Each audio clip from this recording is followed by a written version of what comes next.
তো বন্ধুরা, আমি তো জলে তুলি শাপলা তুলি প্রত্যেকদিন। এ দেখো আজকে নৌকায় করে শাপলা তুলছি। এই দেখো শাপলা, নৌকায় তুলে শাপলা বিশাল মজা লাগে নৌকায় করে শাপলা তুলতে। আর পড়ে গেলেও আরো মজা লাগবে। এই যে নৌকায় ভরভর করে জল ঢুকছে ওর শাপলা তোলার জন্য। এই দেখো দেখো শাপলাটা ধরতেই পারছি না। হ্যাঁ দেখো নৌকা উল্টে দিচ্ছে, দেখো তোমরা তোমরা একবার দেখো নৌকা উল্টে পা দিয়ে শাপলা তুলছে।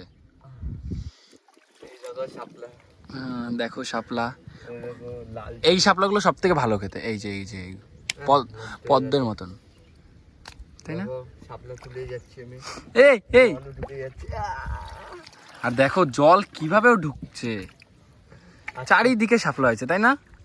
আমরা এখানে অনেক আগেই শাপলা তুলেছি, কিন্তু একদিন সাপ দেখার পর থেকে আমরা আর আসি না, আর এই জল ঢুকিয়েই যাচ্ছে। এই এই দেখো শাপলা তুলেই যাচ্ছে আর জল ঢুকেই যাচ্ছে। দেখো গাইস পুরো জলে ভরে গেছে।